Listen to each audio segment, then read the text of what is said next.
सफ़ा अव्वल और सफ़ा दोम और सफ़ा हस्ती को तो छोड़ें, मुझे खुशी ये है कि मेरा नाम आज रूही बानो साहिबा के साथ है, जो कि वाकई सफ़े अव्वल की अदाकारा हैं।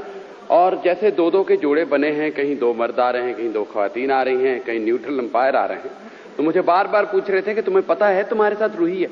दूसरा आया, ओए तुम्हें पता है तुम्हारे साथ रूही है। मैंने कहा ये तो तुम ऐसे कह रहे हो जैसे कोई डॉक्टर कह रहा हो कि तुम्हें पता है तुम्हें कैंसर है। पाकिस्तानी ड्रामा इंडस्ट्री की तारीख में कुछ नाम ऐसे होते हैं जो सिर्फ फनकार नहीं, एक मुकम्मल दौर की पहचान बन जाते हैं।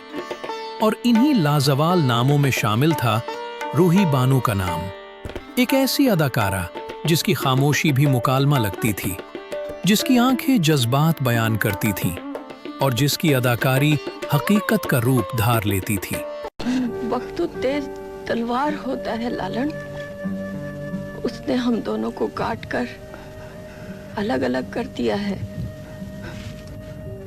अब तू किसे ढूंढता है? 70 और 80 की दहाई में जब पाकिस्तान टेलीविजन अपने उरूज पर था, रूही बानो हर घर की पसंदीदा अदाकारा बन चुकी थी। उन्होंने बेशुमार यादगार ड्रामों में काम किया, जिनमें किरण कहानी, ज़ैर ज़बरपेश, दरवाज़ा, जर्द गुलाब और कांच का पुल जैसे शाहकार शामिल हैं। क्या हाल है? कहाँ से आए? कहाँ थे 2 दिन से? तुम्हें बताया तो था कि... कब बताया था मुझे?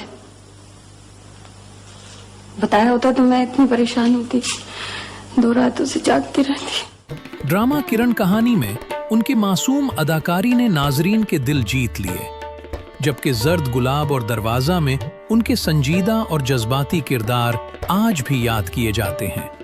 नवाज जी, जरा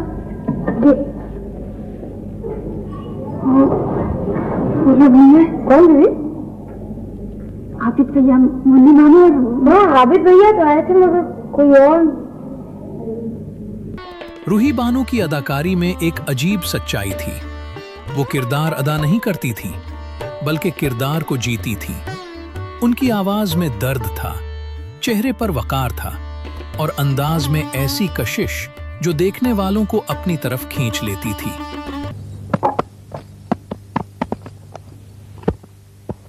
अरे मन में किसी की परवाह नहीं, पर तेवस से बात क्यों ना करे? किससे?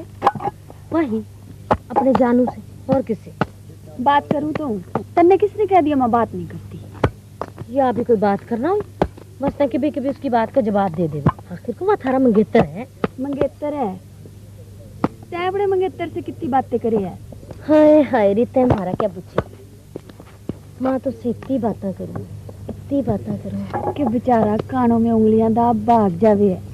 लोग आज भी कहते हैं कि रूही बानो सिर्फ एक अदाकारा नहीं थी, बल्कि पाकिस्तान टेलीविजन की रूह थी। मगर शोहरत के इस सफर के पीछे एक हसास दिल भी था, जिसने जिंदगी में बहुत से गम सहे, जाती सदमात, तन्हाई और वक्त की सख्त आजमाइशों ने उस अजीम फनकारा को अंदर से तोड़ दिया। लेकिन इन सब के बावजूद उनका फन कभी नहीं मरा।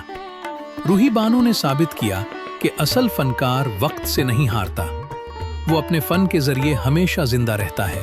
बच्ची से तो मिल लो।